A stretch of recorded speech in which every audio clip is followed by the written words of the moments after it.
She's Katie Montgomery. He's Justin Joseph. These best friends are serving subpoenas to bad advice weekly with Wrong Way Forward. Now, here's Katy and Justin. Hi, everybody, and welcome to Wrong Way Forward. My name is Katy Montgomery, and I am here with my best friend, Justin Joseph. And we're very excited because this is our second show as part of episode 2. And we're just excited to be here. And Justin, Happy New Year, like a real Happy New Year. This is our first face-to-face big conversation we've had since we've both been away for the break. I know. It's exciting to see you. Happy New Year to you. It's also the longest period that since we started working on the podcast, probably a year ago, this is the longest period you and I went without speaking because you, of course, were over in Japan. How was all of that? It was wonderful. I do have to say the last time I was in Japan, I was 30 years old.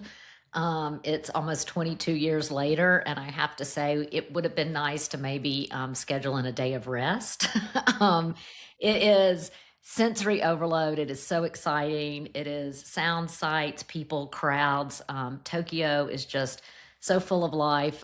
It was a fantastic trip. But I have to say, the New Year's always weird. I have two feelings about it. Like I dread getting back into the swing of things. And there's a part of me that is just craving a schedule and routine and control. And so it's this kind of yin and yang kind of thing. So would you go so far as to call it seasonal depression? I think I have that because once Christmas is over, once New Year's Day is over, everything comes down. Yeah. It needs to go back. I want to get back into life.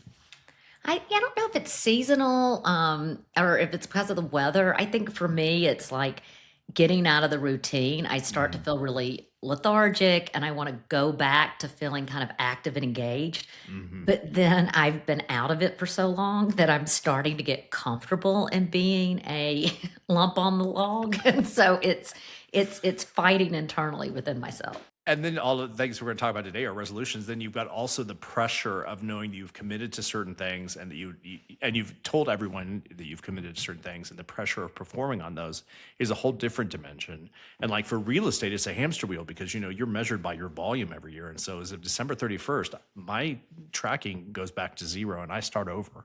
So are you anxious, Justin? Very. Didn't we talk about this? Didn't I? What's in episode 2 where I said I don't have anxiety? No, I'm not anxious because I've got a lot of stuff in the pipeline and I think I've got a good positive start to the new year.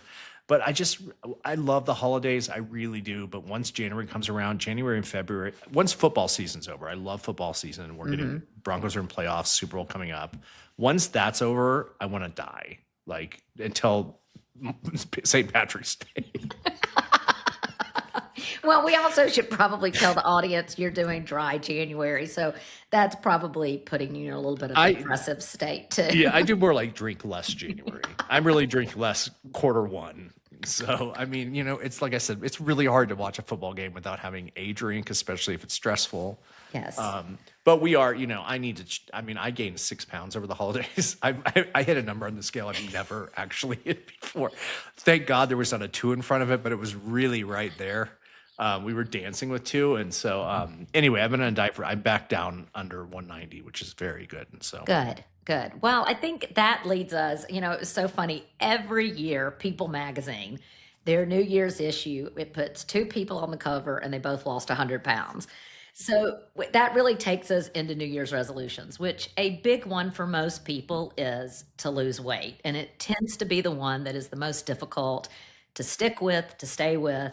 But this year I did something a little bit different. And so I was going to kind of walk you through that, Justin. I think this might work for you, in the future. And my sister and I sat down and did this over a steak dinner and many cocktails and wine, but, we both committed, wrote it out, and it is going to be prominently displayed on my refrigerator so I can see it at all times. On that note, do you do a vision board?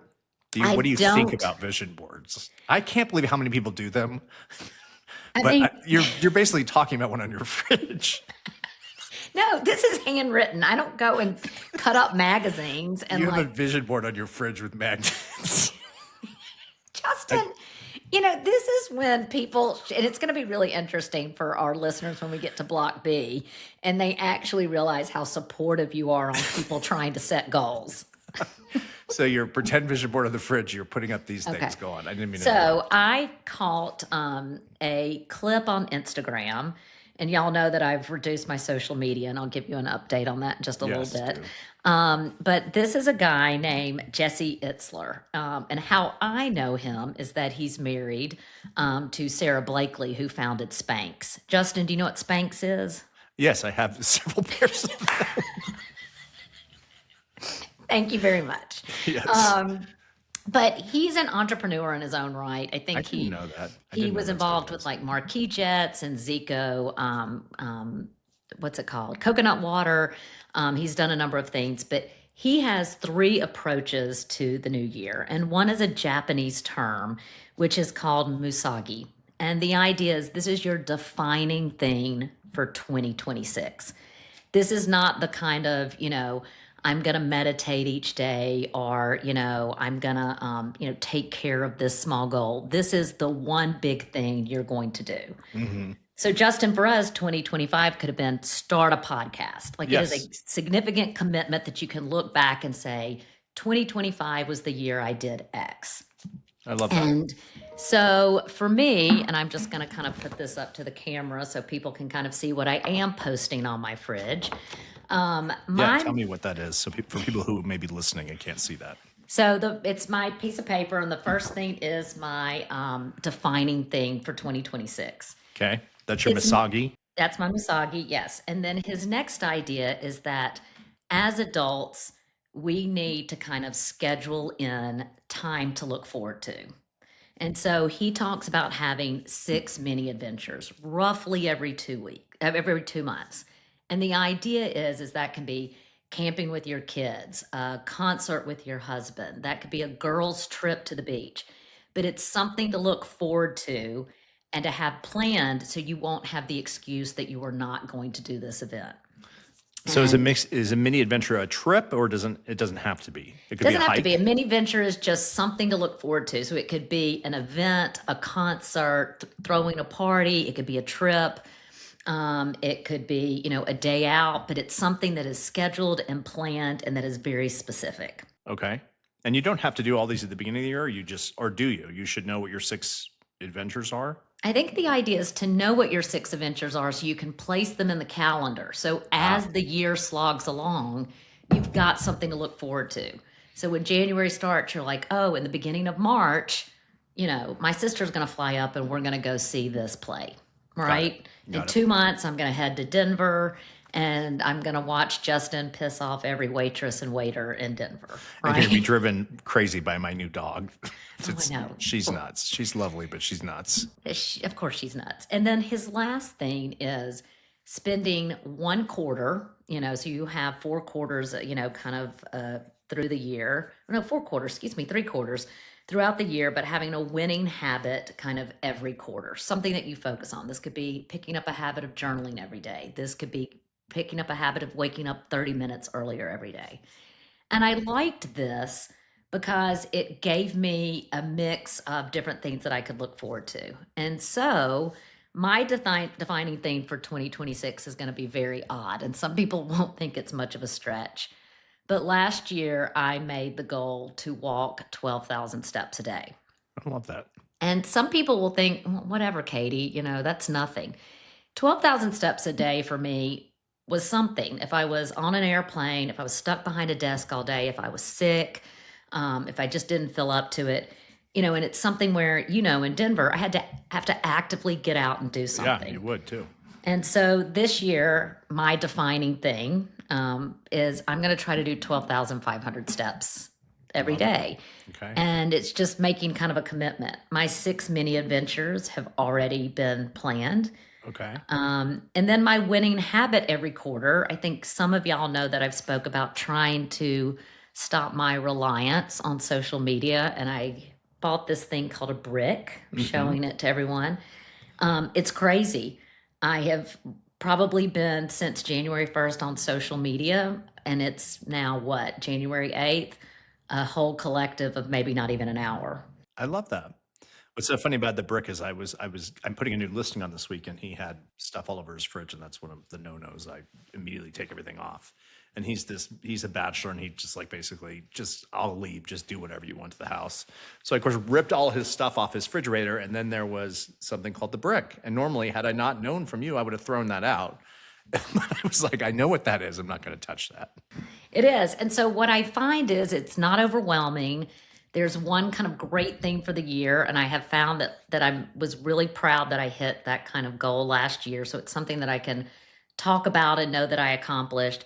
I love the winning habit kind of every quarter, and I love the idea of 6 mini adventures. So that's a twist that I'm going to be doing on New Year's resolutions this year. And I thought my sister going through this exercise was really interesting because I had been thinking about it since I saw the post.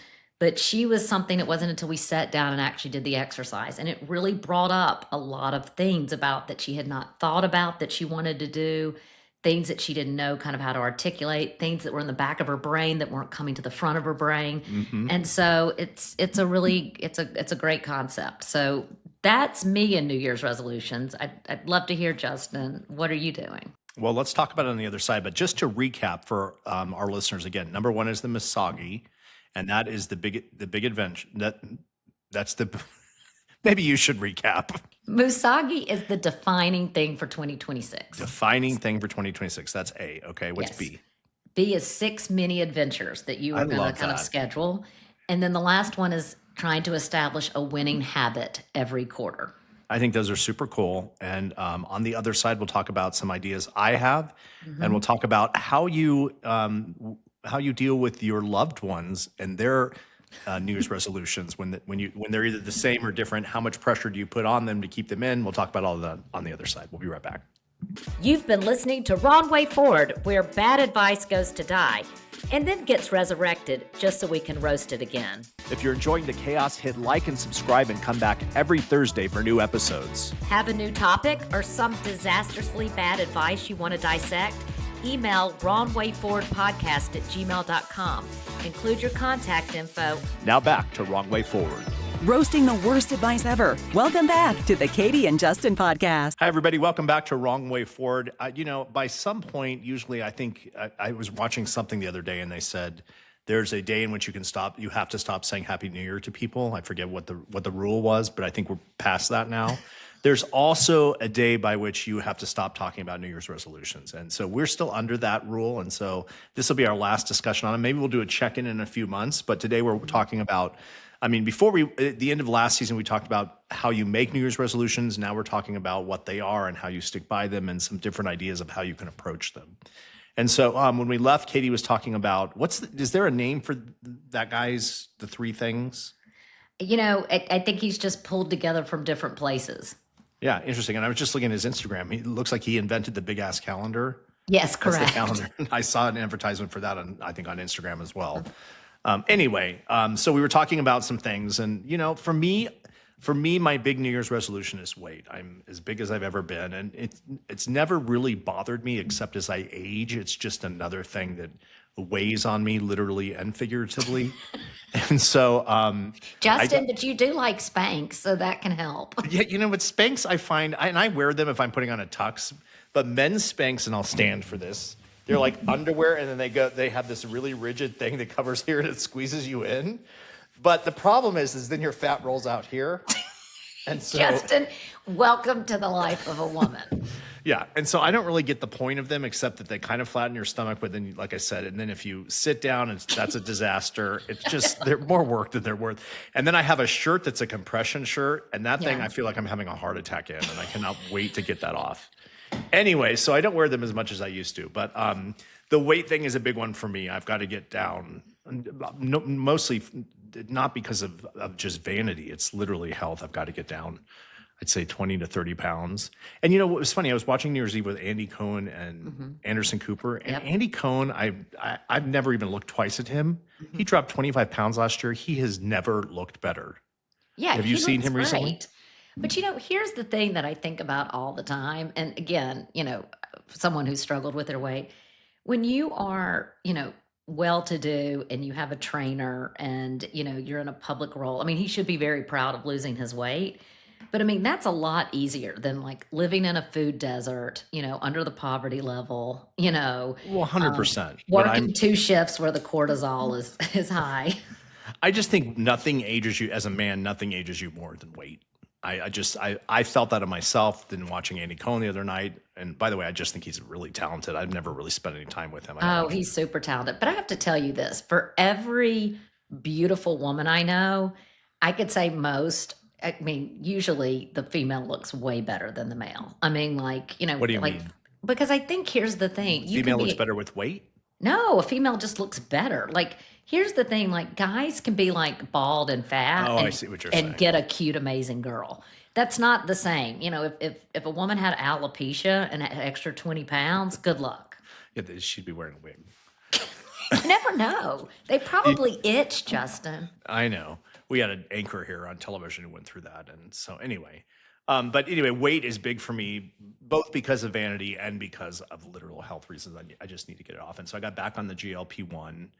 And like I said, I've already down 6 pounds, which again, my girlfriend Kelly will say she can work out for a month and I can work out for a month. I'll drop 15 pounds or 10 pounds and she'll drop 3 pounds. She says girls' bodies are different, which I don't really get. I mean, I get it, but I don't really get it. Anyway, so the weight is a big one for me. I am doing drink less, really January, February, March. I just need to, that's part of the big weight thing. And then just refocusing at work. As I think we talked about last year, I had a really tough last quarter in real estate, a really tough year. It was a tough year in the industry. And so it's the first year that I don't want to say burnt out, but I felt burnt out. And, I didn't really get the December off I wanted to. It was busy in December, which is a good problem to have. And so anyway, long story short, that's where I'm thinking. But I am going to put some thought into the 3 things you talk about. I love the big idea. I love the adventures. And we're going to Europe here shortly, and we really have nothing else planned. As you know, we didn't do anything in December because we have the new puppy and we were focusing on training her. And I had JOMO. Have you heard JOMO? Joy of Missing Out? Oh,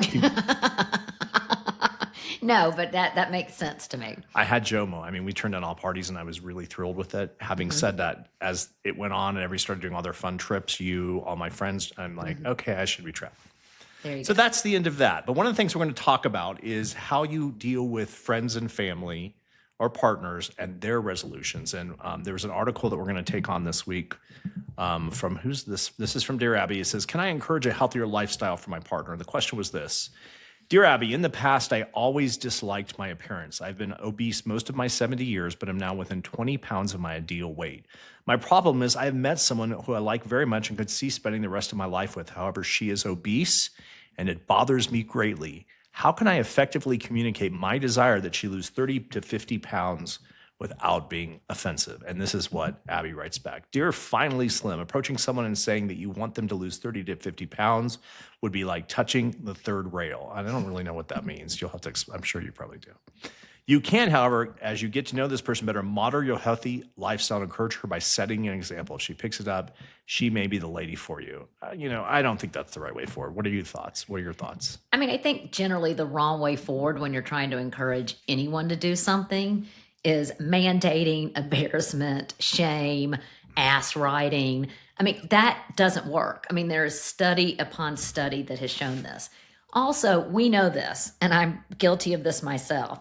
If I lose some weight and have a good hair day, watch out, people. I can be kind of obnoxious. I'm cute for one day, and I am running with it, right?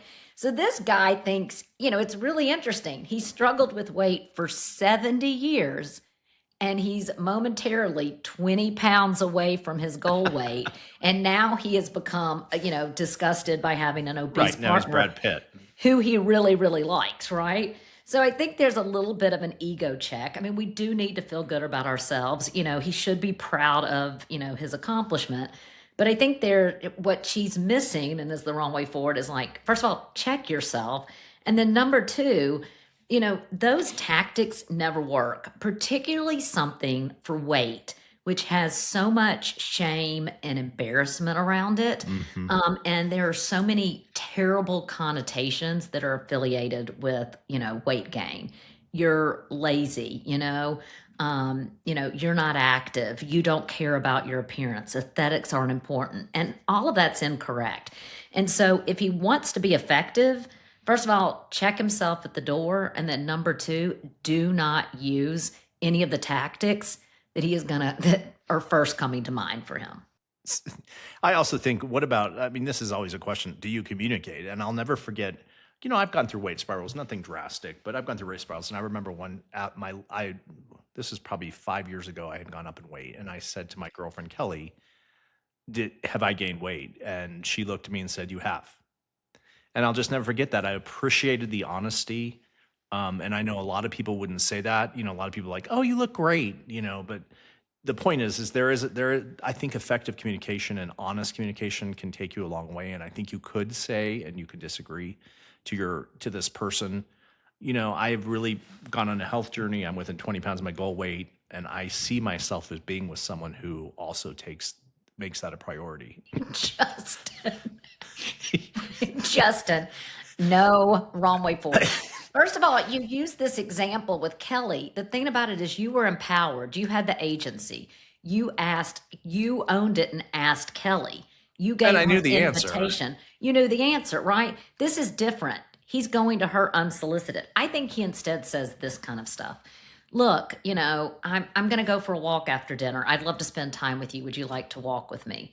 Or, you know what? We're making dinner tonight. I know that it's a trigger for me to eat a cheeseburger. Are you okay if we have, grilled salmon and some broccoli? Oh, disagree. We should have had this A block. People dropped off by the time we get to this disagreement. I think you're wrong. This person is living in the dark, and it's going to be much more of a shock to them when he drops another 10 pounds and he's 10 from his goal weight and he says 2 Bs and he's out the door. But here's the thing. That's bye-bye. I got you. Bye-bye. But here's the thing, right? Is he says, I really want to be with her. It's just that she's obese. And if he's saying, I can't be with you because you're obese, that's fair, right? But if he wants to salvage the relationship and if he really loves her and really is infatuated with her, be kind and find another approach. Well, I am all about being kind, but I am also about being honest. Like, I am not going to be here if this is not a priority for you. You don't have to say you're fat. Yeah, but Justin, here's the thing. It's like he met her, he was with her. And here's the thing too. We also know that weight loss is fleeting. Today I read, I think it was maybe in the New York Times, that people on a GLP the rest of their life. Yeah, are gaining weight within the next 2 years. And that's me. We know it's a terrible kind of cycle. I just think that there's another way to kind of say this, or to say, look, I've really enjoyed being lighter and feeling healthier. And I'm wondering if you want to kind of participate in this journey with me. I just don't think saying, here's the thing. I can tell you what most people would do is they would get defensive and sad, and they would say, this person doesn't love me for who I really am. And they're going to dig their feet in and sabotage their own diet. But isn't that true? This person doesn't love you for who you are. They love you for your personality, but they want that part of you in a different way. I just think that's the reality of life. I don't know. And we've all been on both sides of that coin. So I'm not suggesting, I have been told things like that before. I will think of something where someone has come up to me and said, this is not who I'm going to be with. But I don't know. Yes, I think there's some people like that. Again, this goes back to my concept of splitting. I think two things can be true at once, right? I love you. I care for you. I enjoy spending time with you. I wish you weren't a fat ass. I think that's fine. I think if it's, I don't want to be with you because you're a fat ass, is a whole different thing. If we had $1 for every couple that got married and then blew up in later life, but they stay together, I don't think anyone goes, you look extra hot with an extra 50 pounds, but I love you and I care for you and I understand how you got to this weight, and I'm not going to dump your ass on the corner just because you put on some pounds. Well, now, if you are the person who did it, it's probably not real love. Well, I agree, but let's take this up on the other side because I feel like we have a lot of unresolved things. So doggies may wait another week, but we'll be back on the other side of this. Okay. Thanks for streaming Wrong Way Forward, the weekly reminder that advice is usually free for a reason. We call out bad advice wherever it hides: boardrooms, break rooms, and even book clubs. Enjoying this dumpster fire? Like, subscribe, and check back every Thursday for new episodes. Want us to roast your favorite piece of nonsense? Email us at wrongwayforwardpodcast@gmail.com. Be sure to include your contact info. We're not psychic, just judgmental. And now, back to Wrong Way Forward. Roasting the worst advice ever. Welcome back to the Katy and Justin. And we're back. So Justin, I mean, you're trying to lose weight. We know you're married. I love your partner. Has this come up in your own life? Well, it has, only because, when I met Josh, Josh is 7 years younger than me. And when I met him, I was in the best shape of my life. I worked out all the time. I had beautiful arms. And needless to say that those all went away fast or quickly after, once you get married, that just, all those things go downhill. Yeah. And weight, once I turned 45, I mean, the weight came on and I stopped going to the gym and all of that kind of stuff. Well, Josh has never gained a pound. He's a good looking guy. He just doesn't gain weight like that. But he did say when his father hit 40, I think he said, or 50, that his father put on a lot of weight.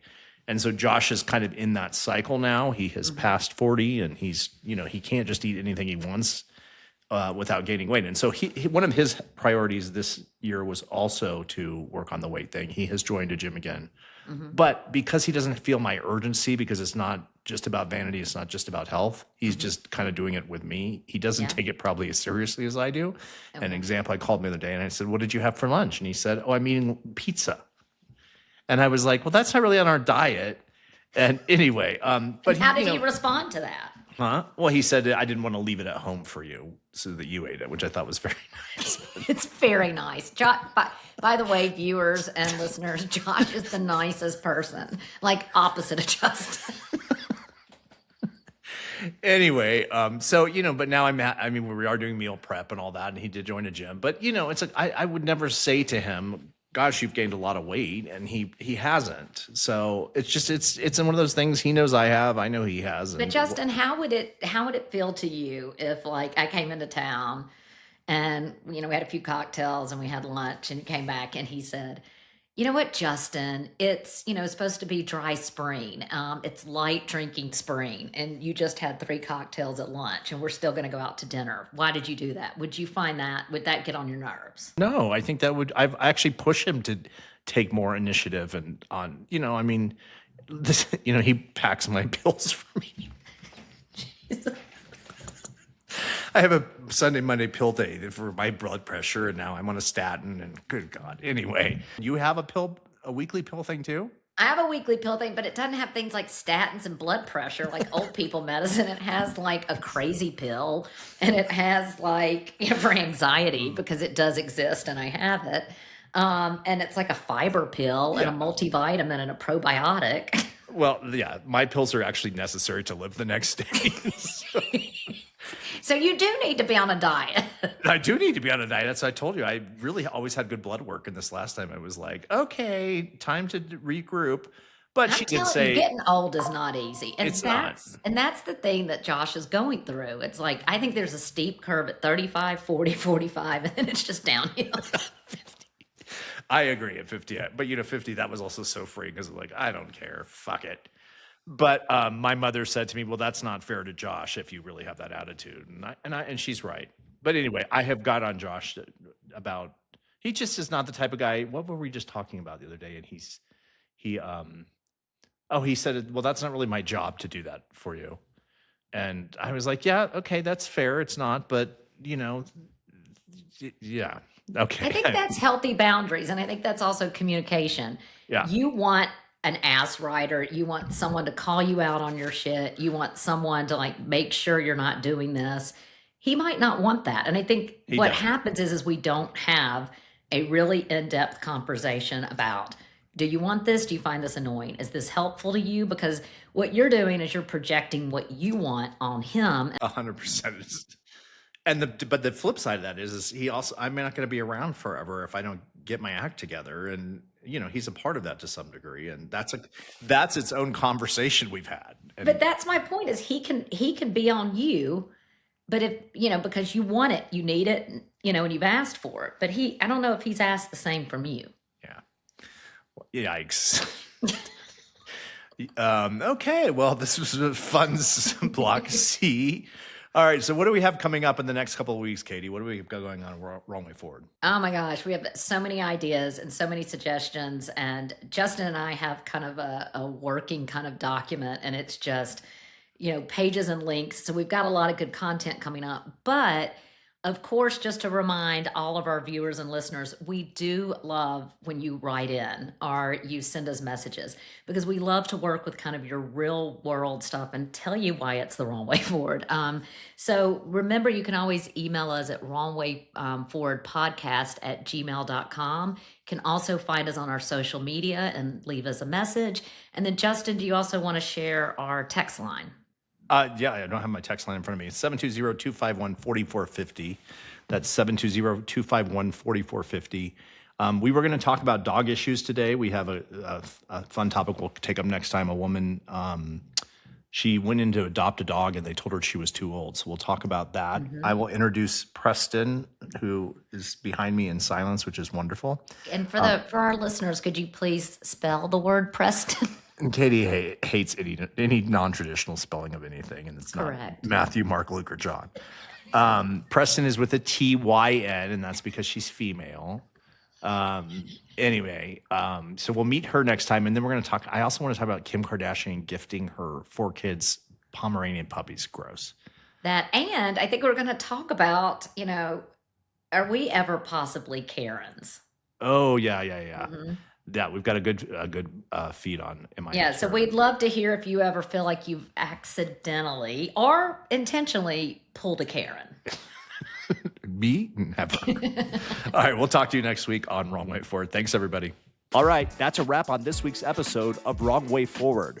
Remember, the only thing worse than taking bad advice is giving it. If you've liked what you've heard, like, subscribe, or follow us wherever you stream podcasts. And if you've got a topic or need some advice we'll probably regret giving, email us at wrongwayforwardpodcast@gmail.com. Thanks for listening to this week's episode of Wrong Way Forward.